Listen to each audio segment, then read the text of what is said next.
Assalamualaikum warahmatullahi wabarakatuh. Perkenalkan kami dari anggota kelompok 13 yang beranggotakan saya sendiri Haniza Sara sebagai moderator dan pemateri. Kemudian teman saya yaitu Lusigus Hendra sebagai pemateri akan menjelaskan mengenai materi sistem otot. Materi pertama akan saya jelaskan sendiri, yaitu definisi sistem otot atau jaringan otot. Merupakan jaringan yang mampu melangsungkan kerja mekanik dengan jalan kontraksi dan relaksasi sel atau serabutnya. Otot merupakan jaringan pada tubuh hewan yang aktivitas biasanya dipengaruhi oleh stimulus dari sistem saraf. Nah, kemudian fungsi otot ini sangat beragam. Yang pertama yaitu sebagai mekanik atau pergerakan bagi tubuh untuk berjalan ataupun pergerakan lainnya. Kemudian membentuk postur bagi tubuh agar tetap kokoh. Kemudian yang ketiga itu sebagai proteksi bagi tubuh, yang keempat sebagai sirkulasi darah atau nutrien, dan yang kelima fungsinya sebagai memproduksi kalor. Nah, berikut adalah gambaran dari struktur otot dari jaringan otot. Dapat dilihat berdasarkan gambar dan keterangan-keterangannya. Nah, kemudian otot ini memiliki 3 kemampuan khusus. Yang pertama yaitu sebagai kontrabilitas, yaitu kemampuan untuk berkontraksi atau memendek. Yang kedua itu ekstensibilitas, yaitu kemampuan untuk melakukan gerakan kebalikan dari gerakan yang ditimbulkan saat kontraksi. Yang ketiga itu elastisitas, yaitu kemampuan otot untuk kembali pada ukuran semula setelah berkontraksi. Nah, otot ini dibagi menjadi 3 jenis, yaitu ada otot polos, otot lurik, dan otot jantung. Yang pertama akan saya jelaskan otot lurik. Ciri-cirinya berbentuk silindris atau serabut panjang. Setiap sel ini mempunyai banyak inti dan terletak di bagian tepi sarkoplasma. Bekerja di bawah kehendak atau otot dalam keadaan sadar. Kontraksi otot lurik ini cepat tetapi tidak teratur dan mudah lelah, melekat pada rangka tubuh. Nah, gambar di samping kanan ini merupakan contoh dari otot lurik. Yang kedua itu ada otot polos, bentuk selnya seperti gelendong, bagian tengahnya besar dan ujungnya meruncing. Dalam setiap sel otot polos ini terdapat satu inti sel yang terletak di tengah dan bentuknya pipih. Otot ini bekerja dalam keadaan tidak sadar. Kontraksi otot polos ini sangat lambat dan lama, tetapi tidak mudah lelah. Otot polos terdapat pada alat-alat tubuh bagian dalam, contohnya pada alat pencernaan. Nah, kemudian yang ketiga yaitu otot jantung. Otot jantung ini berbentuk silindris atau serabut pendek tersusun atas serabut lurik yang bercabang-cabang dan saling berhubungan satu dengan lainnya. Setiap sel ini mempunyai satu atau dua inti yang terletak di tengah sarkoplasma. Otot tidak sadar dan selnya dilengkapi serabut saraf dan saraf otonom. Kontraksi otot jantung ini berlangsung secara otomatis, teratur, tidak pernah lelah, dan bereaksi lambat, hanya terdapat di jantung.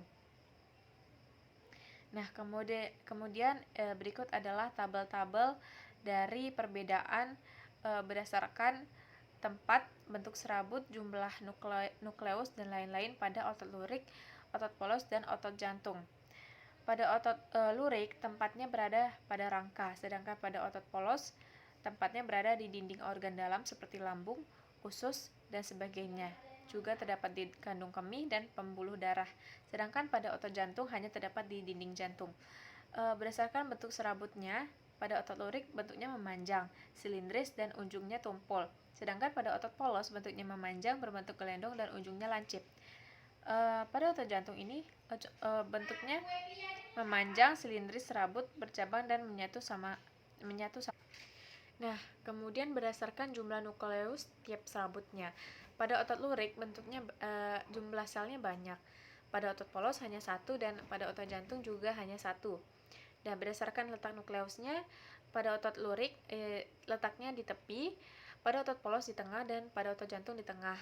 Kemudian berdasarkan perbedaan garis melintangnya, pada otot lurik ada, otot polos tidak ada, dan pada otot jantung ada.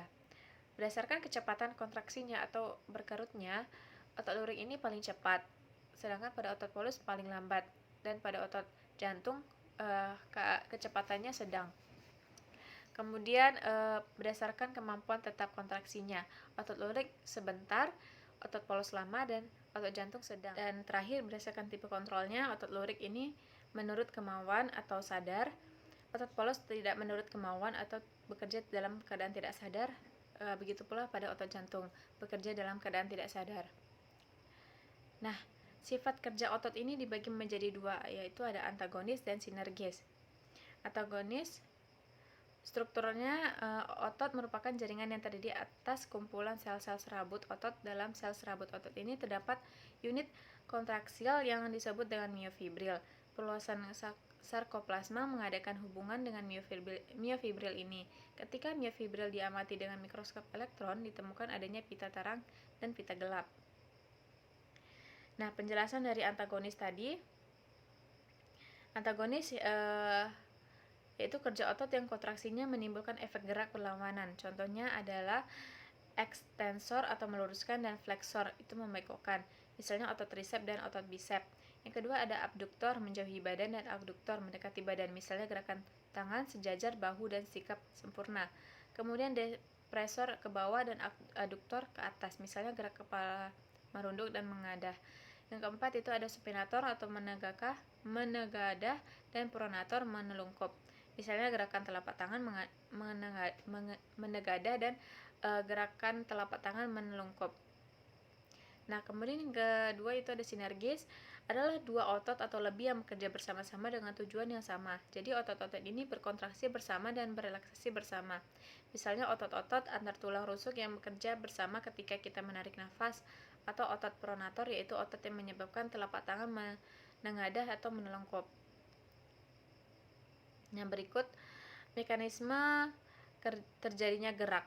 Pada dasarnya, setiap serabut otot tersusun atas serabut tipis yang disebut dengan miofibril. Miofibril ini mengandung struktur yang lebih sederhana lagi, yaitu filamen aktin dan miosin. Seperti dilihat dalam gambar pada kanan, miofibril ini dibagi lagi menjadi struktur yang lebih sederhana, yaitu ada aktin dan miosin. Filamen-filamen ini saling bergeser keluar masuk tumpang tindih yang menghasilkan kontraksi dan relaksasi otot sehingga disebut dengan teori pergeseran filamen. Nah, mungkin hanya sekian dari penjelasan dari saya. Saya lanjutkan kepada pemateri selanjutnya, yaitu Lucy Gosendra. Kepada Lucy, saya persilahkan. Baiklah, selanjutnya materi yang akan saya sampaikan sendiri yaitu tentang struktur yang terlibat pada kontraksi relaksasi. Yang pertama itu ada miofibril, yang mana sebuah ventrukul silindris yang memanjang sepanjang otot lurik yang mengandung filamen aktin dan miosin. Yang kedua itu ada sarkomer, yang mana struktur dan fungsional terkecil kontraksi otot ditemui pada miofibril, dibagi menjadi pita H, A, dan I. Aktin itu ada filamen kontraktil yang tipis yang mengandung sisi aktif dan ikatan. Selanjutnya ada miosin, protein filamen yang lebih tebal dan dengan penonjolan yang dikenal dengan kepala miosin. 5 itu ada tropomiosin, sebuah protein aktin pengikat yang mengatur kontraksi otot. Ke-6 itu ada troponin, yang mana itu ada protein kompleks yang melekat pada tropomiosin. Nah, ini merupakan gambar dari yang sebelumnya tadi. Yang pertama di sini ada Z-disc, amylin yang terletak pada garis, terus ada tim filamen tebal dan filamen tipis. Ada Z-disc yang ini merupakan dari sarkomer, yang A ini merupakan gambar miofibril. Teman-teman juga bisa melihatnya. Selanjutnya itu ada tahapan kontraksi. Yang pertama itu ada impuls saraf tiba di neuromuskular junction yang mengakibatkan pembebasan asetilkolin. Kehadiran asetilkolin menyebabkan depolarisasi yang kemudian menyebabkan pembebasan ion Ca keluar dari retikulum sarkoplasmik. Ini merupakan gambaran dari sarkoplasmik retikulum. Ini merupakan sarkoplasmik retikulum, ada miofibril, sarkoplasma, sarkolema, dan juga nukleus intisar.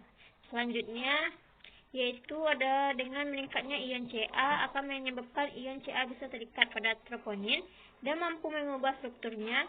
Perubahan struktur troponin karena ion Ca ini akan terbukanya daerah aktif tropomiosin yang tertutup oleh troponin. Ini kepala miosin akan mampu berikatan dengan filamen aktif membentuk aktomiosin. Tiga itu ada perombakan ATP akan membebaskan energi yang dapat menyebabkan miosin mampu menarik aktin ke dalam dan juga pemendekan otot. Hal ini terjadi di sepanjang miofibril pada sel otot.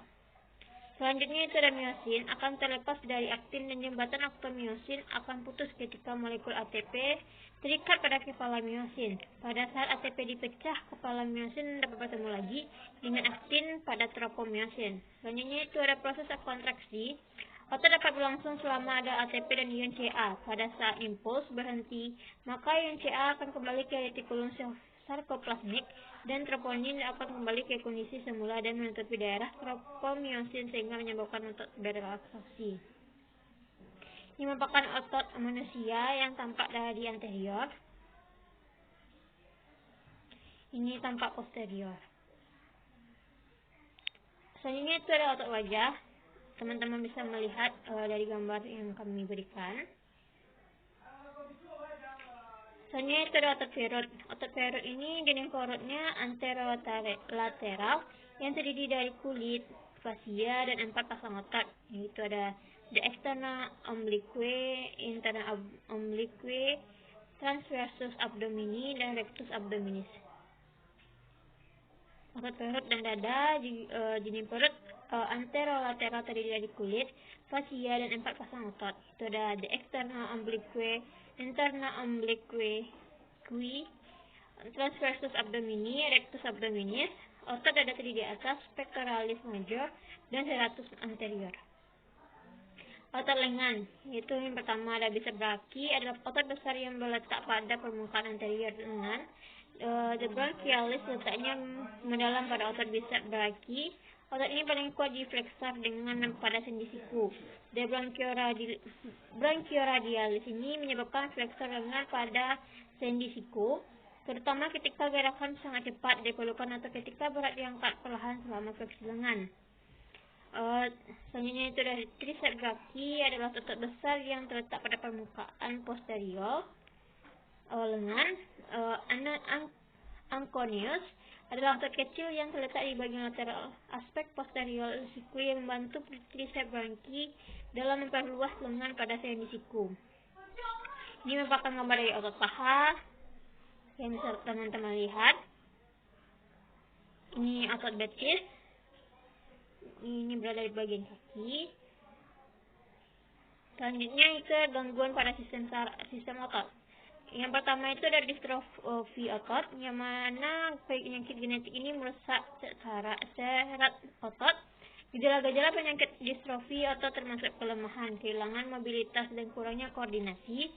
Distrofi terjadi sejak anak-anak, di mana lebih dari 50.000 orang Amerika menderita dengan salah satu dari 9 bentuk penyakit yang dapat terjadi setiap saat dalam kehidupan seseorang dan belum ada obatnya. Selanjutnya itu dari fibromyalgia adalah gangguan kronis yang ditandai dengan nyeri otot yang luas, kekakuan, kelelahan, dan nyeri di daerah tertentu. Sementara ini adalah penyakit sulit untuk menentukan dan mendiagnosa dan dapat meniru banyak masalah medis lainnya. Telah memperoleh penerimaan sebagai masalah kesehatan yang dikenal selama dekade terakhir. Selanjutnya itu ada atrofi, penurunan fungsi otot karena otot mengecil atau kehilangan kemampuan untuk berkontraksi. Gangguan ini dapat disebabkan oleh penyakit poliomyelitis, yaitu penyakit yang disebabkan oleh virus. Otot yang mengalami atrofi ini akan mengalami pengurangan ukuran sampai 25% dari ukuran semula. Ini merupakan gambarnya. Itu dari normal, bentuk normal, dan juga sudah menipis. Selanjutnya itu ada hipertrofi, yang mana otot ini berkembang menjadi lebih besar dan kuat. Hipertrofi ini disebabkan aktivitas otot yang kuat sehingga diameter serabut-serabut otot membesar. Selanjutnya itu ada tetanus, penyakit yang menyebabkan otot menjadi tegang secara terus-menerus karena adanya infeksi bakteri tetanus atau Clostridium tetani yang berbentuk basil. Bakteri ini masuk melalui luka yang terdapat pada tubuh. Selanjutnya itu ada hernia abdominalis, yang mana sobeknya dinding otot abdominal sehingga usus turun ke bawah dan memasuki bagian sobekan tersebut. Myasthenia gravis ini penyakit autoimun kronis yang ditandai dengan kelemahan otot dan juga kelelahan.